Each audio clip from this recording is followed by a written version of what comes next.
Hoy en el programa de Nociones Jurídicas Básicas vamos a hablar de qué es una obligación, de las fuentes de la obligación, también de lo que es un contrato y de las variantes contractuales. Tenemos un programa con mucho tema y muy condensado y lo vamos a hacer con el catedrático de Derecho Romano, el profesor Federico Fernández de Buján. Bienvenido. Muchísimas gracias en esta maravillosa casa de la radio de la UNED. Comenzamos, si le parece, por qué es una obligación. El concepto de obligación es un concepto metajurídico, que quiere decir que el derecho lo toma de fuera del derecho y después lo dota de contenido jurídico. Nos sentimos obligados cuando, en virtud de alguna circunstancia, bien social, bien moral, bien jurídica, quedamos compelidos, por no decir obligados, a hacer algo. Entonces, el concepto de obligación es un concepto que se toma desde las afueras del derecho, el derecho lo incorpora. La obligación jurídica la definen los juristas romanos, como un vínculo, es un vínculo jurídico por el cual quedamos constreñidos o compelidos a hacer algo según las leyes de nuestra ciudad. Lo primero que dice es vínculo. Vínculo significa la unión de dos personas, uno que se llama acreedor y otro que se llama deudor. El deudor queda obligado a prestar un servicio, dar una cosa al acreedor. El acreedor tiene un crédito y el deudor tiene un débito. Es un vínculo jurídico. ¿Por qué es jurídico? Porque se puede reclamar. Si no fuera jurídico, hay obligaciones que son morales y que no se pueden reclamar. Dentro de la propia familia, el asistir o ayudar a una persona en una situación menesterosa, si es pariente tuyo, pues es una obligación moral, por ejemplo, con primos, pero en cambio entre padres e hijos, pues es una obligación ya jurídica, la obligación de prestación de alimentos. Entonces, ¿por qué es jurídica? Porque se puede reclamar ante los tribunales. Es decir, puede ser una obligación moral ayudar a un pobre, pero en cambio no es una obligación jurídica. No es que pueda ser una obligación moral, es que es una obligación moral, pero en cambio no es una obligación jurídica porque no las puede reclamar. Por eso dice según las leyes de nuestra ciudad, es decir, es el derecho quien establece qué obligaciones son jurídicas, que son aquellas que se pueden reclamar ante los tribunales en el caso de incumplimiento. Cuando hablamos de fuentes de la obligación, ¿estamos hablando de los orígenes de la obligación? Cuando hablamos de fuente de la obligación, hablamos exactamente del origen de la obligación, no de los orígenes en el sentido de que vamos a remontarnos a un tiempo pretérito, sino de dónde surge la obligación. La palabra fuente significa o hace referencia, desde un punto de vista simbólico, a aquello de dónde surge, dónde brota, dónde emana. Es decir, ¿de dónde surge la obligación? Entonces, la obligación tiene dos causas fundamentales. Después hay algunas otras que son menores, que son o el delito o el contrato. Hay un texto muy célebre de un jurista del siglo II de Roma que se llama Gallo, pero todo lo que digo es vigente hoy, absolutamente vigente. La obligación surge o de la comisión de un delito o de la celebración de un contrato. Cuando se habla de delito se habla de comisión, cuando se habla de contrato se habla de celebración o de realización de un contrato. Celebras un contrato con otra persona, en cambio cometes un delito, la comisión de un delito. ¿Por qué de la comisión de un delito surge una obligación? Porque de la comisión de un hecho ilícito penal surge primero una responsabilidad penal, que sería una pena privativa de libertad, pero en ocasiones surge también una responsabilidad civil derivada del delito. El caso más típico puede ser pues un delito de lesiones, muerte, etcétera, en el caso de que sea doloso, o una muerte en el caso de que sea culposo por accidente de tráfico. Es decir, puede llevar una pena, y lleva, en el caso de que se pruebe, una pena privativa de libertad, pero también lleva una responsabilidad civil por los daños causados a la víctima del delito. Y por eso, pues todos los coches que circulan por nuestras carreteras y por nuestras calles tienen que ir con una póliza de seguro. ¿Por qué? Porque la póliza de seguro lo que cubre son los daños causados a la víctima. Entonces, pues la víctima tuvo que ser hospitalizada, tiene unos gastos, ha tenido que estar tantos días sin trabajar. Ya no digamos si es una víctima que le causa la muerte, pues evidentemente hay una indemnización a los familiares de la víctima. Bueno, pues eso es la obligación derivada de delito. Es decir, son obligaciones de carácter pecuniario como consecuencia de la comisión de hechos ilícitos penales. Bien, pero junto a eso, las obligaciones más corrientes son las derivadas de contrato. Pues yo creo que tendríamos que empezar precisamente por el concepto de lo que es un contrato. Un contrato, la expresión más genérica es negocio jurídico, una expresión también que está dentro del ámbito conceptual, sería pacto, y después viene contrato. El contrato es una noción tardía en el mundo romano, aparece ya en la época clásica. Ya se sabe que el mundo romano empieza en el siglo VIII a.C. y se habla de época arcaica, después época preclásica, los siglos IV, III, II, después ya empieza la época clásica, que coge el siglo I a.C. y un tercio del siglo III después de Cristo. Bueno, pues el concepto de contrato es un concepto tardío. Por traer el concepto de contrato elaborado por los juristas romanos a la actualidad, diría acuerdo de voluntades generador de obligaciones. Dos personas se ponen de acuerdo en algo y ese acuerdo genera obligaciones o bien para las dos partes o bien para una parte. En el caso de que genera para las dos partes se llama contrato bilateral porque genera obligaciones para los dos. En el caso genera obligaciones para una parte se llama contrato unilateral porque genera obligaciones para una de las dos partes contratadas. El ejemplo más típico de un contrato bilateral sería la compraventa, porque en una compraventa se generan obligaciones para comprador y vendedor. Para el comprador, ¿cuál? Principalmente la obligación de pago de precio. Y para el vendedor, ¿cuál? Principalmente, digo principalmente porque hay otras, la obligación de entrega de cosa. Entonces es un contrato típicamente bilateral, igual que es un contrato bilateral el contrato arriendo, que es un contrato bilateral en cuanto que el arrendador, que es el normalmente dueño de la casa alquilada, digo normalmente dueño porque puede alquilar un usufructuario también, pero bueno, normalmente dueño de la casa usufructuada está obligado a poner la casa a disposición del arrendatario en las condiciones adecuadas y mantenerla para que pueda ser utilizada y el arrendatario de pagar la renta. Diríamos entonces que la compraventa es una de las variantes contractuales, es una de las quizá variantes una de las más conocidas. La más, sin duda ninguna. Es decir, la compraventa es el contrato por excelencia, el contrato por antonomasia. Además, es el contrato más importante en el tráfico jurídico. Es decir, hoy, que no en tiempos pretéritos, es difícil salir de casa y retornar a casa sin haber hecho alguna compraventa, desde un periódico a un café, cualquier cosa en un establecimiento, se hace una compraventa que se llaman manuales. Se hacen compraventas manuales porque ahí la celebración del contrato coincide con la ejecución del contrato. ¿Cuándo se celebra el contrato? Cuando se perfecciona el mutuo acuerdo. Es decir, yo comprador, estoy de acuerdo contigo, vendedor, en comprarte una cosa por un determinado precio y tú estás de acuerdo en vendérmela. Ahí está perfeccionado. En estas compraventas cotidianas, de ir a un kiosco de prensa, entrar en una cafetería, etcétera, etcétera, pues son compraventas que se llaman manuales, porque la perfección, que es la prestación de consentimiento, es coetánea en el tiempo a la ejecución, porque uno le pone el café y paga el €1,50, si es que vale €1,50, €1,20. Pero si voy a alquilar, arrendar, ese también es otro tipo de contrato. Es otro tipo de contrato. Entonces, las variantes contractuales serían 4, según las fuentes y los textos jurisprudenciales romanos. Las variantes contractuales serían 4. Los primeros verbales, segundos literales, los terceros reales y los 4 consensuales. Hay un texto. Cuando digo un texto, para explicarlo a todo el mundo que nos esté oyendo, que tratamos de difundir con carácter divulgativo pues nuestros conocimientos académicos a todo el amplio espectro de radio oyentes de nuestras emisiones, pues digo, cuando digo un texto, quiero decir una parte de una obra de un jurista. Entonces, los juristas romanos escribieron, muchas veces los escribieron sus escribanos, porque ellos no eran profesores, sino que eran personas que daban soluciones a casos concretos que le planteaban sus conciudadanos. Entonces siempre tenían discípulos, escribanos que recogían sus respuestas. Entonces hay un jurista que sí que es un profesor, que es una excepción, que es Gallo.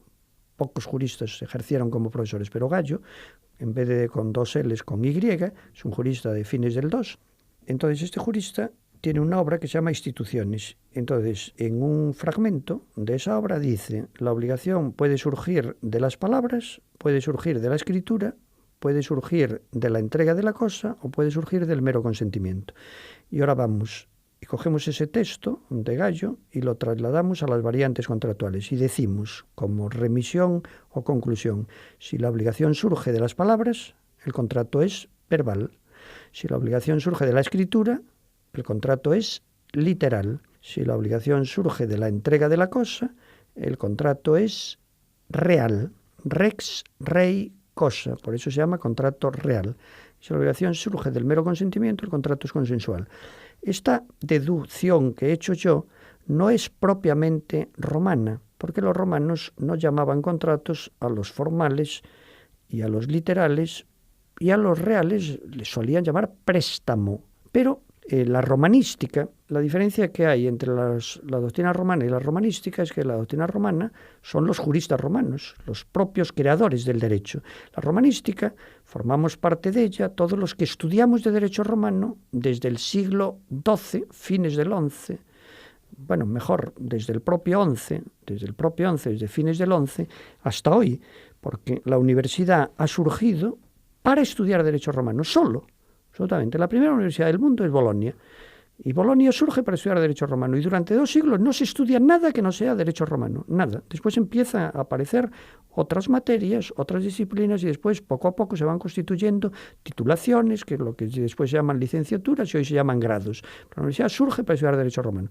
Entonces, la romanística, que son los estudiosos de derecho romano, empiezan en finales del XI hasta hoy. Entonces, la romanística sí que habla, algunas veces, de contratos literales, verbales. Entonces, ¿qué es un contrato verbal? Es el que se perfecciona por el uso o la utilización de fórmulas rituales verbales. Es decir, tú pronuncias una fórmula que esto no pasa a la actualidad, y por eso me interesa menos en la medida en que no me interesa menos como romanista, pero sí que me interesa menos como docente, porque al no pasar a la actualidad, bueno, pues es una cosa que es un precedente histórico, pero que no tiene vigencia hoy. Entonces, los contratos que se llaman rituales, solemnes, formales, se utilizan determinadas palabras y surge la obligación. Los literales hay que escribir, entonces fruto de la escritura surge la obligación. Los contratos reales, que estos sí que ya son corrientes, el contrato de préstamo, que se llama mutuo, el contrato de comodato, el contrato de depósito, contratos reales. ¿Por qué? Porque es necesario la entrega de la cosa, no vale solo el consentimiento. Si 2 personas celebran un préstamo, la palabra préstamo es una palabra más bien vulgar, la palabra técnica es mutuo. Bueno, yo voy a un banco y pido un préstamo, entonces el prestamista es el banco, yo soy el prestatario. ¿Cuándo se perfecciona el contrato de préstamo, que es un mutuo? La persona que entrega la cantidad se llama mutuante, que es igual que prestamista. Y el que recibe se llama mutuario, que es igual que el prestatario. ¿Cuándo se perfecciona? ¿Cuando acuerda el banco conmigo prestarme o cuando efectivamente me presta? Es decir, hay que distinguir entre que acordó prestarme y que me prestó. Porque ¿cuándo me prestó el banco? Cuando me hace el ingreso de la cantidad prestada en mi cuenta corriente. Y yo ya puedo disponer de ello. Entonces, yo le pido, oiga, me presta 150.000 euros. Me dirá, ¿para qué? Y digo, bueno, para comprar una casa. Cuando me ingresa los 150.000 euros, con las condiciones acordadas de devolución, que se llama amortización del capital prestado, etcétera, cuando me ingresan los 150.000 euros en cuenta corriente, y yo puedo disponer de esos 150.000 para entregar esa cantidad al vendedor de una casa que quiero comprar, la compro ya no con el dinero del banco, sino con el dinero mío, porque en el momento en que me hacen entrega de los 150.000 y me lo ingresan en cuenta corriente, los 150.000 ya son míos, y fruto de que son míos puedo entregarlos al vendedor de la casa y puedo pagarle el precio con dinero mío, aunque es verdad que yo deberé al banco la devolución del capital prestado. Entonces, ¿por qué se llaman reales? Porque se perfeccionan no solo por el consentimiento, sino por la entrega de la cosa. En un depósito igual. Si yo digo, me guardas esto y me lo conservas y me lo devuelves cuando yo te lo solicite, no vale el mero acuerdo, sino que es necesaria la entrega de la cosa. Yo cuando pongo la cosa en tu poder porque tú has aceptado el depósito, es cuando surge en ti la obligación de devolver. Igual que en el préstamo surgía la obligación de devolver el capital prestado cuando te lo han prestado ya. Es un contrato real.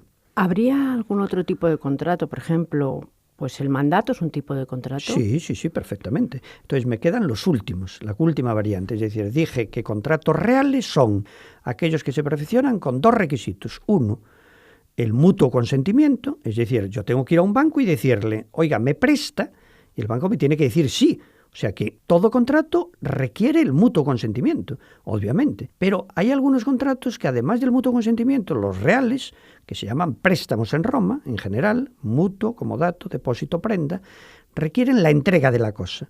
Entonces, estos contratos reales son mutuo consentimiento, me presta, sí, y efectivamente me presta.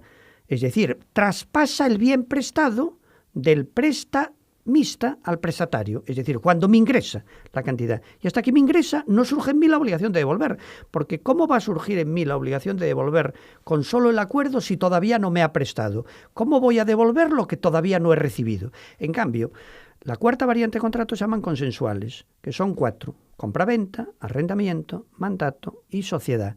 Entonces, estos 4, que es una creación jurisprudencial romana de las más espectaculares y estrepitosas de las creaciones jurisprudenciales romanas, dicen los romanos, en estas 4 variantes consensuales, con que haya mero acuerdo, mero significa simple acuerdo sin más, solo el acuerdo de las partes genera obligación. Entonces, yo voy a una tienda o yo subo a una vivienda en donde hay un letrero que pone se vende, y entonces me recibe el dueño, y le digo, ¿me podría enseñar el piso que usted vende? Y me dice, sí. Entonces yo lo veo. Y entonces él me dice el precio, porque se lo pregunto yo. Entonces acordamos comprar yo la cosa y vender él la cosa. Y nos ponemos de acuerdo en el precio y por el mero acuerdo de voluntades sobre cosa y precio surgen obligaciones. ¿Cuál? La del vendedor de entregar la cosa en el plazo señalado y la del comprador de pagar el precio en el plazo acordado.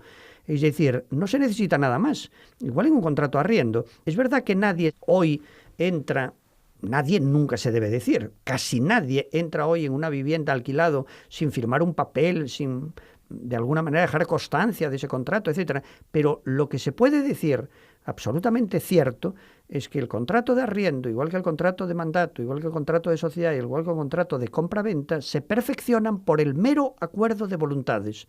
Y eso es una creación jurisprudencial romana increíble, porque el solo acuerdo de las partes contratantes genera la obligación derivada de ese contrato, que en el caso de la compraventa y el arrendamiento serían bilaterales.